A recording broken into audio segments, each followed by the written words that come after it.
Friday night will be a big night in La Jolla. The place to be is UCSD. It's Spirit Night in the land of Tritons, a good time for students, fans, alumni, and those who love basketball and fun.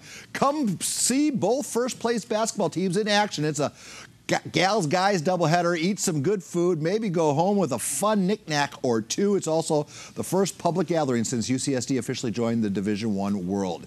It's the party begins 4:30 tomorrow at the REMAC Arena. And to talk more about it is a trio of Tritons. Athletic Director Earl Edwards is in the middle. He is flanked by Jolene Yang and Scott Everman. Jolene plays for the gals team. Scott plays for the boys team. Thank you for coming all the way in. Did you get out of practice for this? Oh no, we got out of practice at like 3 o'clock. All right, so let's start with you. Let's talk about why this night is special every year and why it's particularly special this year.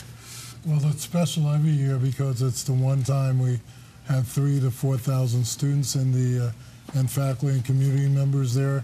It's a tradition over 20 plus years, and it's the first event since we made the announcement to move to Division I, and that'll be part of the celebration in this Spirit Night. So you're going to pay homage to that? Yes. And again, I don't know if I did it face to face, but congratulations. I know that has been a labor of love for you, and you've got it. It's easier to get out of bed in the morning, is it not? A lot easier. I mean, well, no, you carried a lot of water, and the community owes a debt of gratitude to you, sir. Right. So Scott and Jolene playing in front of 4,000 people. No big deal? Big deal? Big deal. No big deal. Both. Easier to play. I imagine as an athlete, you want to play in front of a crowd, right? Of course. The energy is contagious with the crowd. And playing a big game like the guys are playing against, you're playing the same opponent, but the guys are, this is an evenly matched contest. Right. You're expected to win by double digits. Yeah, of course. So let's talk a little bit. Let's talk a little bit about that. I mean, a big crowd, you get all the close calls, right? Yep. We hope so. It's a huge game for the standings, and it's going to be a huge advantage for us to have a fan base behind us. Both teams are coming off conference championships, correct? Mm-hmm. Are you motivated by the guys' success? Oh, absolutely. Explain why.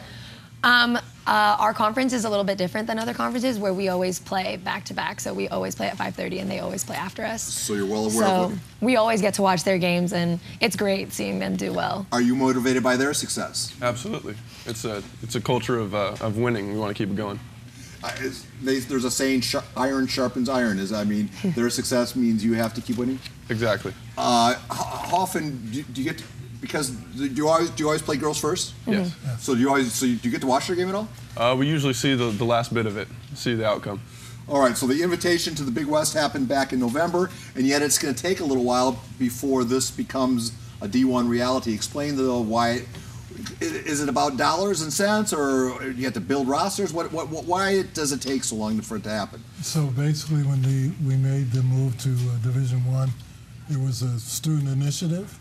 The students voted to supply the financial backing that we need, and with that financial backing, it was designed so that they would pay it over a period of time, which is basically between now and 2020. So the delay is because of the financial backing from the student athletes. You guys are dominant in just about every sport.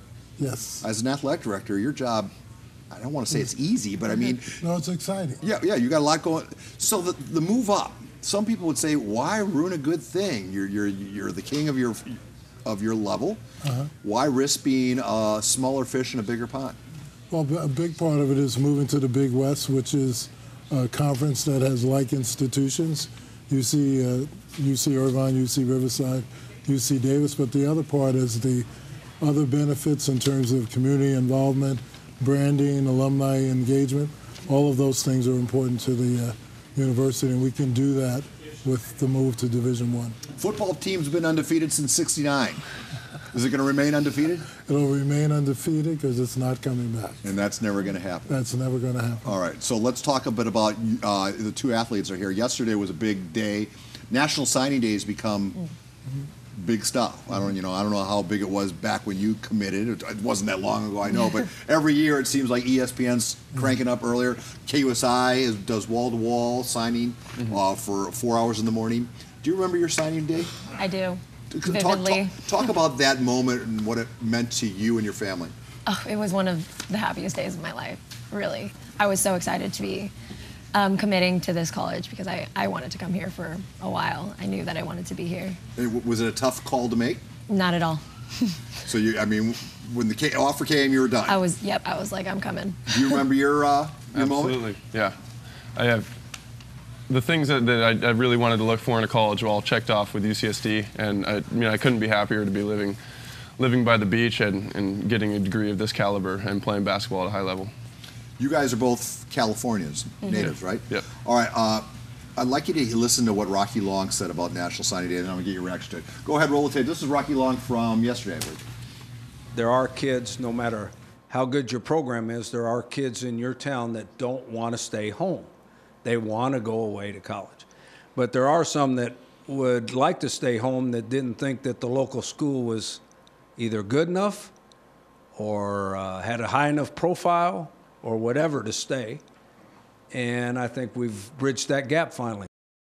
So talk a little bit about that. There's that natural thing to want to get away from home.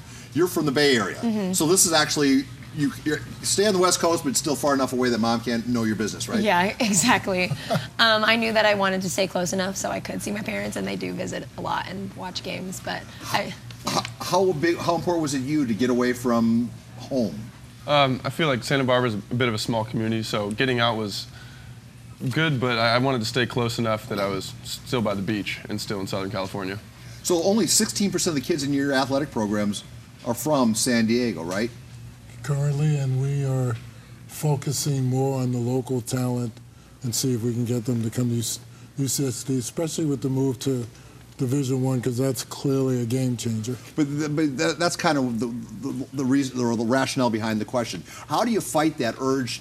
Because you have all these great athletes in San Diego, and Rocky Long is kind of speaking to that. You'd like to build a wall around San Diego, and yet the natural thing about college is getting away from home. So how do you overcome that as an athletic director? Well, I think a big part of it is when you talk about local competition.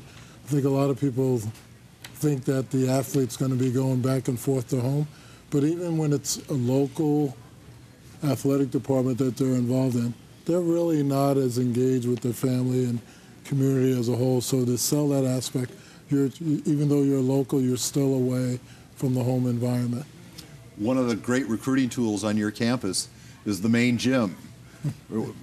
Back in the day, it was where the dream team practiced. The greatest game never seen was played inside that gym. Have you been inside it? I have been. Do you feel the ghosts of greatness?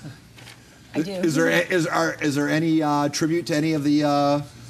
There's no pictures of Larry Bird laying around or a jersey. No. But there's a documentary that's on a pretty it's incredible basis that they piece together all that video and they make it look like it's an actual game. So you work out in there? Yeah, we have a few times in my 2 years. You're showing it. Yeah, there's. All right, so let's throw the graphic up. We have about 20 seconds left. We're going to throw the graphic up, and you guys make your pitch right now. How do you get? Tell people to show up. Well, we want the community to show up. It's going to be a great environment. We have a tailgate before the game. Our venue is one of the better venues around. There's going to be a lot of energy, and come out and support our student athletes. All right. Look at the schedule. I think KUSI should have a camera there, right? We'll have a camera there. Okay. Well, then either way, we'll get highlights on the air, correct? Yes. All right. Earl, Jolene, Scott, thank you for making the ride in. You're going to watch the link that we'll put online, and you're going to watch the replay on your DVR or your beta machine. All right. The 5 o'clock newscast is over. We're going to have Chris Ello coming up at 6:45. We'll see you then.